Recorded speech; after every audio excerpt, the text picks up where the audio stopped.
Masih belum ini, masih bisa suara tenggorokan ini. Shalom. Yes. Apa kabar Bapak Ibu Saudara? Itu dia. Saya senang kalau Bapak Ibu Saudara kabarnya luar biasa. Berarti apapun masalahnya, minumnya tetap teh botol sosok. Haleluya. Saya ingin menyampaikan kebenaran firman Tuhan. Kita belajar tentang firman Tuhan hari ini. Amin saudara. Colek kanan kirinya belajar. Nah itu dia. Karena tidak ada yang sempurna, semua pasti belajar toh. Proses ya, saya pun proses, saya pun belajar, kita semua belajar. Saya akan menyampaikan tentang firman Tuhan, yaitu bersekutu dengan Tuhan. Sama-sama dengan saya katakan. Yes, sekali lagi. Kurang kompak, 2, 3. Bersekutu dengan Tuhan adalah hubungan kita pribadi lepas pribadi sama Tuhan. Amin saudara. Waktu kita sebagai orang percaya, waktu kita sebagai orang Kristen berpuluh-puluh tahun kah, atau barukah, atau kapanpun itu, bukan itu yang menjadi persoalan. Persoalannya adalah seberapa banyak waktu kita bersekutu sama Tuhan. Amin saudara. Karena waktu kita sebagai orang percaya, orang Kristen, itu berbicara tentang relasi, hubungan. Saudara suami istri hubungan, saudara pacaran hubungan, ada relasi saudara. Setiap hari semakin dipupuk semakin tambah love-nya. Mau tidur, I love you yang gitu ya. Mau makan, jangan lupa makan, ingat ya di nasinya ada muka saya. Dan langsung dipesankan, ingat juga isi dompetmu harus muka saya. Wallpapernya itu adalah hubungan saudara. Sama halnya dengan kita pribadi lepas pribadi kepada Tuhan kita. Coba misalnya kita buka dompet kita, wallpaper, ada enggak gambaran Kristus, wajah Kristus gitu loh. Meskipun nggak usah dipasang wallpaper gitu saudara. Misalnya kita hidup kita menggambarkan pribadi Yesus enggak, pribadi lepas pribadi menggambarkan kepribadian Kristus enggak, karakter Kristus enggak saudara. Makanya perlu hubungan sama Yesus Kristus bersama Roh Kudus. Amin saudara. Makanya saya mengambil firman Tuhan, bahkan judul firman Tuhan ini adalah bersekutu dengan Tuhan. Kisah para Rasul ayat yang pasal yang kedua ayat 42 dikatakan ini, mereka bertekun dalam pengajaran apa saudara? Rasul-rasul dan dalam apa? Persekutuan. Karena firman Tuhan katakan jeripayamu waktu engkau mengikut Yesus, waktu engkau berjalan bersama Yesus, tidak ada yang sia-sia. Semuanya diberkati Tuhan. Wow. Semua Tuhan berikan dalam setiap kehidupan saudara. Saudara berdoa sesuai kehendak Tuhan. Tuhan, saya mau ini terjadi tapi biarlah kehendak Tuhan. Tapi Tuhan bilang itu kehendakku, terjadilah. Karena kita sudah ready, sudah siap saudara. Sama saudara minta, Tuhan boleh enggak saya punya Lamborghini di Hongkong ini. Tiba-tiba Tuhan kasih. Saudara pusing. Bener enggak? Bener nggak? Kalau kita maksain misalnya tiba-tiba Tuhan, udahlah ini anak ini kayaknya nuntut terus udah kasih lah Lamborghini. Saudara bingung loh, tidur nggak tenang, makan nggak tenang, nongkrong nggak tenang, bingung pajak, bingung parkir, bingung semua bingung. Karena ada kesiapan, ada jatah yang Tuhan berikan sesuai kehendak Tuhan. Di waktu kita berdoa, akhirnya dengan biarlah kehendak Tuhan yang terjadi. Perlu persekutuan kita sama Tuhan saudara. Makanya para murid-murid Yesus waktu mereka dicurahkan Roh Kudus, mereka bertekun dalam pengajaran, mereka juga bertekun dalam persekutuan.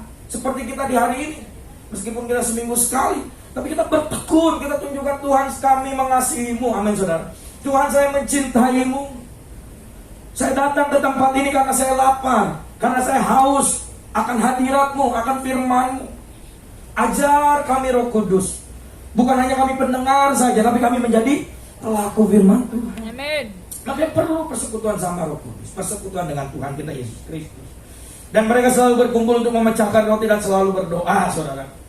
Dengan bertekun dan dengan sehati mereka berkumpul tiap-tiap hari dalam bait Allah, kediaman Allah, Betel, bet rumah El Allah, saudara.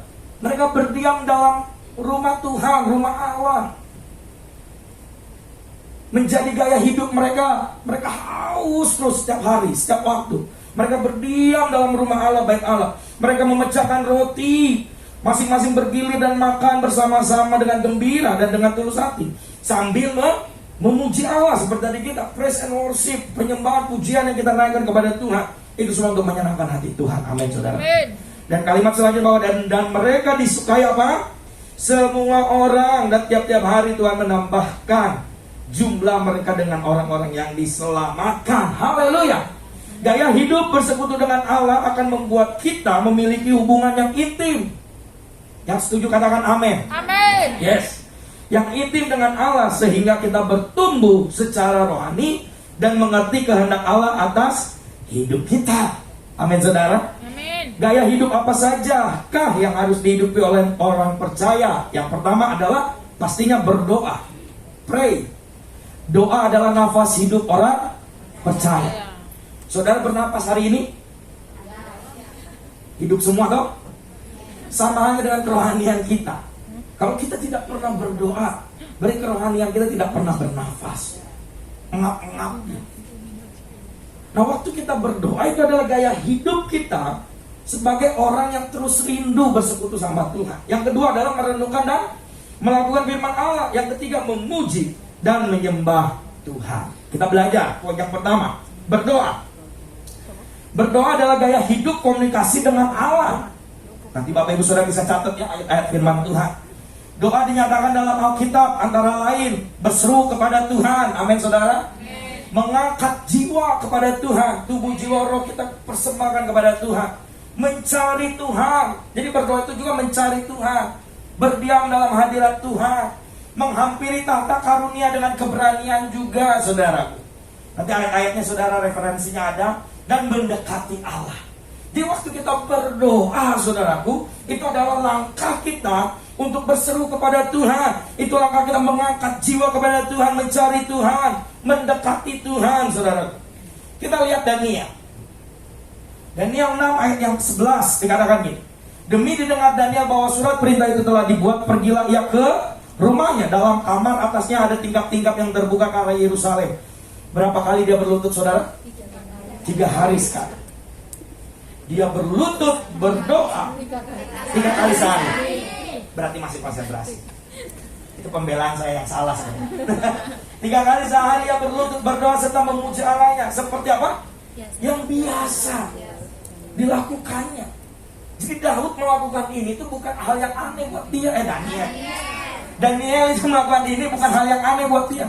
Karena dia melakukannya itu biasa. Menjadi kebiasaan gaya hidup dia, saudara. Meskipun dia lagi ada tekanan, meskipun dia lagi ada desakan, meskipun dia lagi ada ancaman, meskipun dia lagi ada peraturan yang sedang dibuat untuk mengganggu kerohanian dia, dia tetap berlutut. Dia tetap menyembah, dia tetap berdoa. Wow. Dia tetap mengandalkan Allah yang dahsyat, Allah yang luar biasa. Ini Daniel, saudara. Bagaimana dia mencari Tuhan sepanjang hari. 3 kali sehari dia mencari Tuhan. Mungkin bisa dibilang ini, pagi, siang, malam, pagi, siang, sore, entahlah apa itu ya. Mau siang, sore, malam, subuh dan lain-lain. Pokoknya 3 kali dia sehari mencari Tuhan dan berdoa. Jadi kan ini menjadi gaya hidup kita juga sebagai orang percaya. Amin, saudara. Itu Daniel. Daud kita melihat dalam Mazmur 119 ayat 164 dikatakan ini, 7 kali dalam sehari. Saudara, kalau saya baca ayat ini, saudara, saya langsung minder, saudara. 7 kali dalam sehari Daud memuji Yesus Allah Bapa karena hukum-hukummu yang adil, karena kebijakan, peraturan, perintah-perintah yang Tuhan nyatakan dalam setiap kehidupan Daud. Dan dia percaya bahwa Allah, waktu dia mempersembahkan segalanya untuk Tuhan, Tuhan melihat setiap kehidupan dia. Daud bisa mengalahkan Goliat. Satu-satunya yang tercatat dalam firman Tuhan, manusia yang kecil bisa mengalahkan raksasa, saudara. Hanya dengan lemparan batu. Dia nggak mikir panjang, pokoknya aku datang dengan Allah yang perkasa. Kamu datang dengan pedangmu, engkau datang dengan pengalamanmu kepada Goliat. Tapi Daud bilang, saya datang dengan Tuhan yang luar biasa, Allah yang dahsyat. Karena dia ada gaya hidup, saudara. 7 kali sehari. Pastinya Daud itu udah dengar suara Tuhan itu udah hatam banget gitu. Apa hatam itu bahasanya? Udah peka banget. Ini Tuhan ini. Ini Tuhan ini Bapak. Pokoknya sudah sering mendengar suara Tuhan. 7 kali sehari. Dari sini kita belajar saudara, bahwa berdoa itu juga untuk membawa kerohanian kita bertumbuh. Melalui doa kita melekat pada Bapa. Amin saudara. Melalui doa kita tuh melekat kepada Bapa. Melekat, intim. Jadi kenapa perlu kita berdoa saudara? Agar kita melekat kepada Bapa. Saudara tidak akan pernah bisa dan mampu melewati masalah dengan kekuatan saudara. Percaya saja. Makanya firman Tuhan dikatakan, terkutuklah orang mengandalkan kekuatannya atau mengandalkan manusia, tapi diberkatilah orang yang mengandalkan Tuhan. Amen. Firman Tuhan sudah sangat jelas mengajarkan kita semua bahwa kekuatan manusia itu terbatas. Mungkin saudara sedang mengalami persoalan masalah saat ini, berlutut saudara. Ada hamba Tuhan dan waktu engkau mengalami masalah, waktu engkau menghadapi masalah, sebenarnya jarakmu sama Tuhan itu seperti lutut sama lantai. Itu jaraknya saudara. Tinggal kau berlutut, berdoa dan menyembah Tuhan, meminta kekuatan dan pertolongan dari Tuhan. Tuhan menyatakannya dalam setiap itu. Daniel, Daud tadi yang kita baca. Kalau saudara baca itu perjalanan Daniel, saudara, dia masuk ke gua singa. Singanya yang jadi kucing, saudara. Gak ada takut-takutnya karena Allah bersama dia. Daud menghadapi Goliat, Goliatnya yang jadi tempe, saudara. Gak ada kuasanya karena dia berjalan bersama kuasa yang luar biasa. Dari sini kita belajar, saudaraku. Makanya berdoa itu akan membawa kerohanian kita bertumbuh. Yang setuju katakan amin. Yes. Melalui doa kita melekat, dan melalui doa juga kita akan mendapatkan pengalaman rohani. Saudaraku, berserulah kepadaku, maka aku akan menjawab engkau dan memberitahukan kepadamu apa? Hal-hal yang besar dan yang tidak terpahami, yakni hal-hal yang tidak kau ketahui. Wow. Waktu kita berseru berdoa, kita akan mendapatkan pengalaman rohani bersama Allah kita. Jadi jadikan doa itu kayak hidup. Amin saudara. Kita bersyukur ada di gereja ini yang terus intim, yang memiliki waktu banyak untuk berdoa, saudara. Yang terus kita membuka room dan kesempatan untuk jemaat Tuhan ikut doa. Kita ada doa berjaga-jaga, tampilkan melalui Facebook gereja BIC Hong Kong. Saudara bisa ikut lihat. Kita selalu live 10:30 malam. Doa berjaga-jaga hanya 1 jam. 10:30 mungkin saudara masih mikirin si doi gitu ya, belum bisa tidur. Daripada mikirin si doi, ikut doa lah gitu saudara. Pulang kerja karena belum selesai. Ada yang belum bisa ngikut Facebook beri besoknya gitu ya, atau subuhnya atau belum tidur gitu. Pokoknya kapanpun kita ada kesempatan ruang untuk kita sama-sama berdoa. Karena apa? Doa itu menjadi gaya hidup kita. Kalau kita nggak berdoa sehari itu kayak ada yang kurang. Pernah saudara merasakan itu? Kalau misalnya saudara nggak doa nih seharian, nggak mengucap syukur sama Tuhan seharian, nggak berterima kasih sama Tuhan, kayaknya tuh kayak sayur tanpa garam gitu saudara. Ya kan nggak enak gitu. Kita nikmatin mau gimana pun nggak enak gitu. Meskipun saya nggak makan sayur gitu kan, ya, pokoknya nggak enak. Saya lihat dari rawat orang kalau makan sayur tanpa garam pasti nggak enak. Sama halnya saudara, dengan kehidupan kita, orang-orang percaya. Kalau kita tidak berdoa, itu menjadi sesuatu yang kurang dalam kehidupan kita. Kita intim sama Tuhan, tapi kita nggak pernah berkomunikasi sama Tuhan. Benar nggak saudara? Doa itu adalah ngobrol sama Tuhan. Tuhan, saya hari ini gini loh. Saya selalu ngobrol. Kalau malam itu saya ngobrol sama Tuhan. Komunikasi. Tuhan, hari ini saya ini loh. Ada gini loh. Menurut Tuhan gimana ya? Apa yang saya harus kerjakan? Apa yang saya harus lakukan? Mungkin kadang juga dari Tuhan, saya lagi mengalami hal ini loh. Tuhan beri dong kekuatan buat saya bisa melewati ini. Wah, saudara, asik, damai, tentram, sukacita melewati segala kehidupan ini, saudara.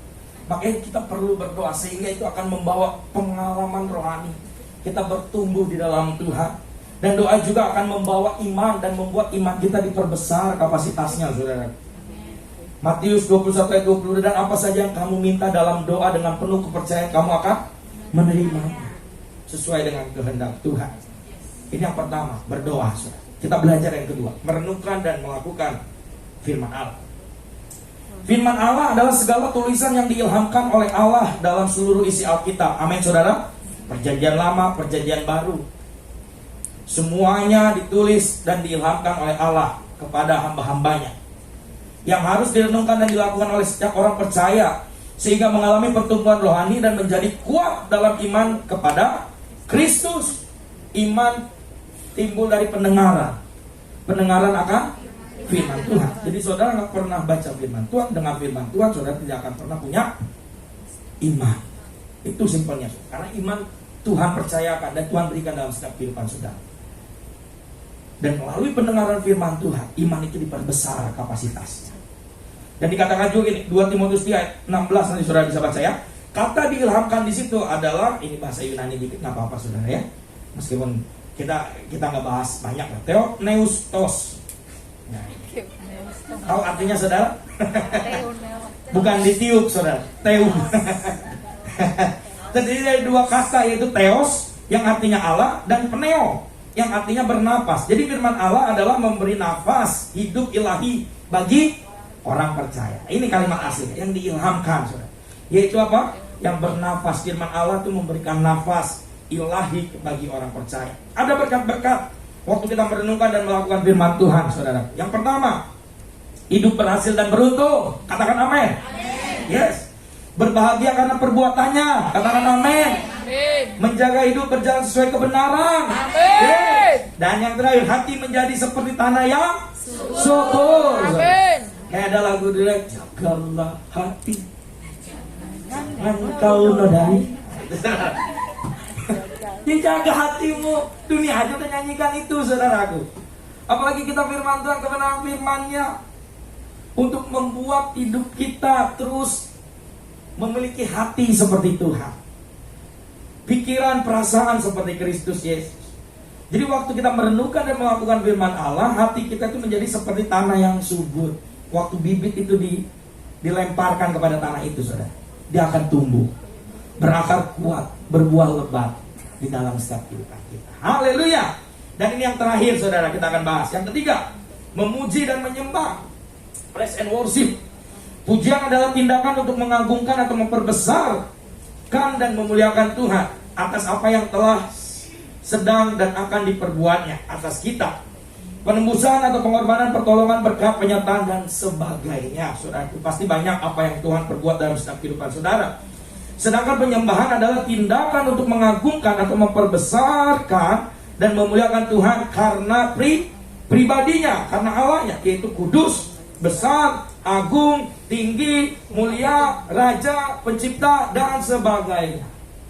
Amin saudara. Amin. Jadi waktu kita memuji dan menyembah Tuhan, karena yang pertama perbuatan, keselamatan dan pertolongannya, kita memuji menyembah Dia karena perbuatannya ajaib dalam hidup kita.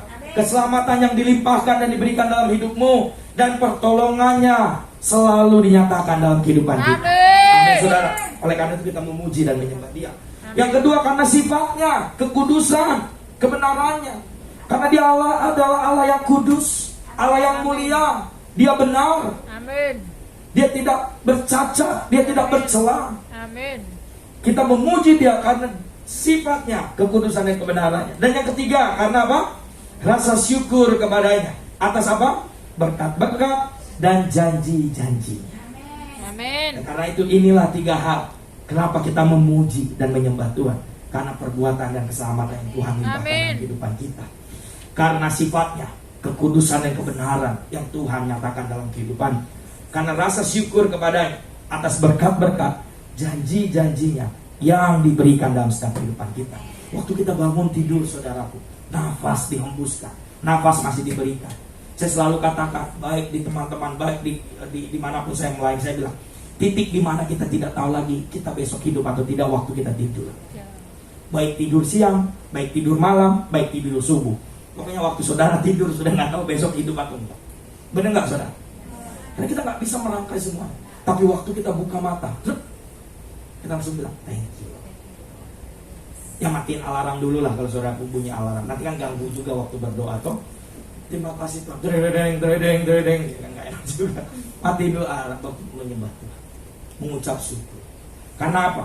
Karena ada berkat-berkat yang dilimpah, ada janji-janji yang ditepati dan dinyatakan dalam setiap kehidupan kita. Memuji dan menyembah Allah dapat dilakukan dengan berbagai cara, saudaraku. Saudara semua sudah tahu lah ya akan hal ini ya. Menyanyikan mazmur, kidung dan lagu rohani seperti tadi kita memuji, menyembah, mengangkat tangan, bertepuk tangan, memainkan alat musik. Ini salah satu pelajaran juga, nggak apa-apa saudara ya, kita sambil belajar. Kita bisa mengangkat tangan, menyanyikan mazmur, bertepuk tangan waktu kita menyembah. Oh, syarabayara, berbahasa roh, saudara. Kita sudah dikaruniai dengan bahasa-bahasa yang baru. Roh Kudus ada dalam setiap kehidupan saudara. Jadi, mari gunakan waktu yang ada. Selama engkau masih ada sampai hari ini, gunakan waktu yang ada dengan baik, dengan benar, sesuai dengan kehendak Tuhan. Amin, saudara. Nextnya boleh.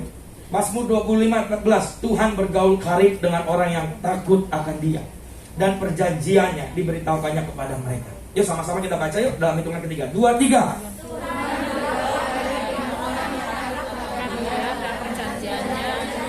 Diberitahukannya kepada mereka. Kepada mereka ini siapa saudara di sini? Yes, orang yang takut akan Tuhan.